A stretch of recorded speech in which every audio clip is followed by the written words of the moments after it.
Ne tikai nauda, bet vispirms jau miniatūras mākslas darbs un kultūras vērtība. Tā var teikt par jauno 5 eiro kolekcijas monētu, kur šodien apgrozībā laida Latvijas Banka. Šī monēta veltīta Ainažu jūras skolas 150 gadu jubilejai.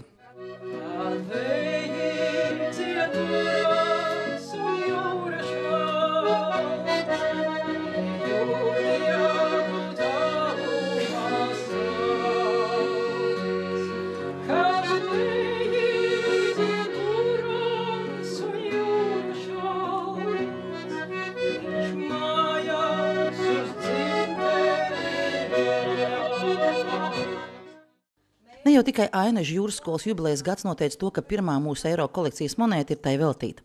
Krišāņa Valdemāra un viņa izveidotās jūras skolas devums jau ir arī latviešu nacionālās pašapziņas veidošanā. Šī te jūrniecība lika tādu lielu stūrakmeni visai Latvijai tolaik.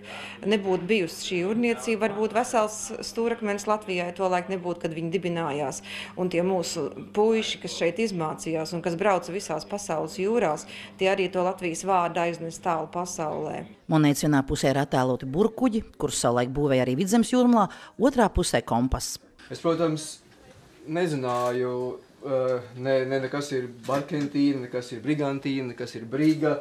Es nezināju, kas ir barka. Man vienīgā saskarsme ar burkuģiem bija, kad es bērnībā līmēju plasmas kuģu modelīšu. Tas gan man patikās. Un es zināju brigantīnu, man bija brigantīna salīmējis, bet tagad es atklāšu šo pasauli no jaunas. No mākslinieka monētas izveida prasīja nevienu rūpīgu jūrniecības vēstures iepazīšanu, bet arī filigrānu darbu. Pašā sākumā viņa top no plastilīna, un tad šis jau ir ģipša atlējums. Un tad, kad ir šāds ģipša atlējums, tad es viņu vēl turpinu piestrādāt, detaļas piestrādāt, kaut ko skrāpēt, kaut ko kasīt. Kā jūs teicāt, milimetrs turpat ir būtisks?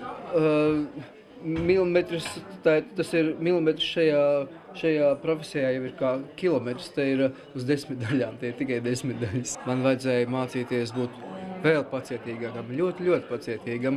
Un tas iemācījos arī, kad ir jāstrādā tikai ar palielināmo stiklu un tādas pašas smalkākās lietas galā izrādījās var veikt tikai ar ievilktu elpu un gandrīz nekustīgi. Šī ir 99. Latvijas Bankas izlaistā kolekcijas monēta, un šogad tām piepulcēsies vēl 6, un visas būs veltītas Latvijas kultūra vēsturei nozīmīgām personībām un notikumiem. Tā ir Baltās grāmatas 100 gadi.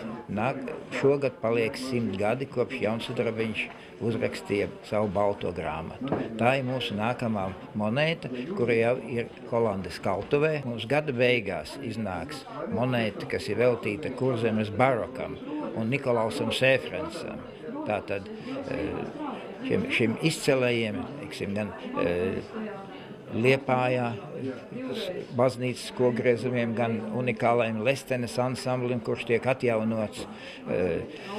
Tā ir viena tāda izcila vērtība, šis te baroka kogriezumi, kas ir mūsu Kurzemes lauku baznīcās. Mēs izdosim arī šogad vēl Rainim un Aspāzijai uz viņu lielo jubileju veltītu vienu kopēju monētu. Vēl šogad apgrozībā tiks laista kolekcijas monēta arī Baltijas ceļa 25 gadai, arī folklorai un tautas tradīcijām.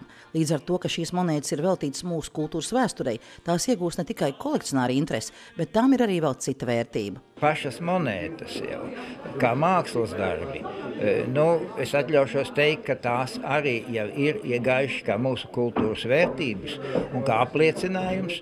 Tas man jāsaka, kad mūsu monētu kopums ir iekļauts Latvijas kultūras kanonā.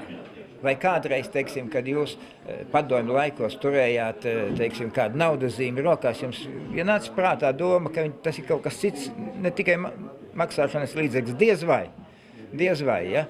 Bet kaut vai, ka jūs mūsu naudas zīmes turiet rokā, jums arī varbūt vēl citas sajūtas rodās. Un šeit jau ir tas viens no tiem principiem, kad, lai tā būtu vērtība, lai tā būtu kultūras vērtība, viņam ir jābūt mākslas darbam. Pirmā eiro kolekcijas monēta tagad būs apskatām arī Ainažu jūras skolas muzejā. Gribētu jums pasniegt šo pirmo monētiņu, lai krājās tad sudrabs pūļā. Paldies!